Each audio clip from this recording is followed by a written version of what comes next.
Hoje vamos falar sobre o sumidouro da Guatemala. Bora mergulhar na história de um dos eventos geológicos mais impressionantes e até chocantes dos últimos tempos. Pensa só, um dia normal e de repente o chão simplesmente some. Um buraco gigantesco aparece no meio da cidade. É o tipo de coisa que a gente vê em filme de desastre, né? Parece total ficção.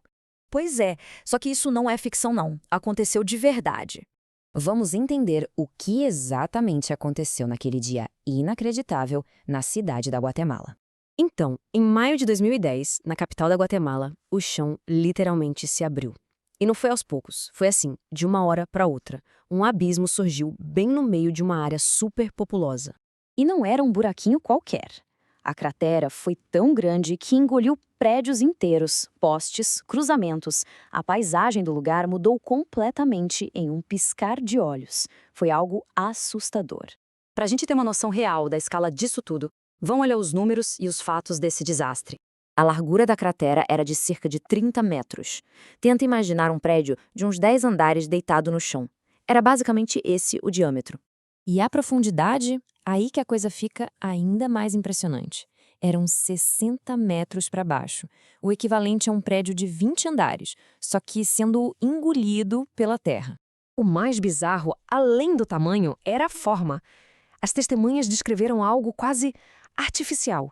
Parecia um poço perfeito, com as paredes retinhas, quase verticais, como se alguém tivesse cortado o chão com um laser. E qual foi o gatilho para tudo isso? A natureza. O colapso aconteceu logo depois que a tempestade tropical Agatha passou pela região, despejando uma quantidade absurda de chuva. Tá, mas como é que a chuva cria um poço perfeitamente redondo no meio do asfalto? A explicação não tem nada de sobrenatural, na verdade. É pura ciência. Na verdade, foi uma combinação de fatores. Primeiro, a base de tudo já era frágil. A cidade fica sobre um solo de origem vulcânica que se desgasta fácil. Segundo, entrou muita água no sistema. A chuva forte da tempestade e também vazamentos de canos de esgoto encharcaram esse solo. Com o tempo, essa água foi criando um vazio, uma caverna escondida debaixo da superfície, crescendo em silêncio. E o passo final foi o colapso. Quando essa caverna ficou grande demais, a camada de cima, que parecia sólida, simplesmente não aguentou o próprio peso e desabou. E aquele formato cilíndrico quase perfeito, a explicação é que a erosão aconteceu de baixo para cima na vertical, como se estivesse cavando um poço ao contrário.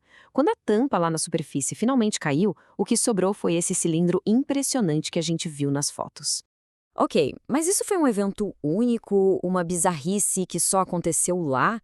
Ou é algo que pode acontecer em outros lugares do mundo? Vamos colocar isso num contexto maior? O nome técnico para esse tipo de buraco é sumidouro, ou sinkhole em inglês. Basicamente, é um fenômeno que acontece quando a água vai dissolvendo rochas e solo no subsolo, criando esses espaços vazios que, uma hora, fazem a superfície desabar. E os fatores de risco são bem conhecidos pela ciência. Solos mais vulneráveis, como os de calcário ou os vulcânicos, muita infiltração de água, seja da chuva ou de canos velhos, e sistemas de drenagem que já não dão mais conta do recado. Se a gente parar para pensar, muitas cidades pelo mundo têm uma combinação perigosa desses fatores. Mas antes que todo mundo entre em pânico, um alívio. Apesar de sumidouros acontecerem com certa frequência no mundo, um evento com essa dimensão e com essa perfeição geométrica como o da Guatemala é algo extremamente raro. Não é todo dia que se vê algo assim. Isso nos leva à parte final da história, que talvez seja a reflexão mais impactante sobre a aparente solidez do chão que a gente pisa. Porque no fim das contas, o que mais assusta nisso tudo não é nem o tamanho do buraco, nem a ciência por trás dele. É que tudo aconteceu de repente, sem nenhum aviso. Num minuto, existia uma rua ali. No minuto seguinte, um abismo. E essa frase de um dos relatos resume tudo perfeitamente. Para quem estava lá, não foi um desastre que se anunciou. Por alguns segundos, o chão, a coisa que a gente mais confia como sendo sólida e estável, simplesmente deixou de existir. Isso faz a gente pensar sobre a fragilidade do mundo que a gente constrói, né? E fica a pergunta no ar. Alguém já viu alguma coisa tão impressionante quanto isso?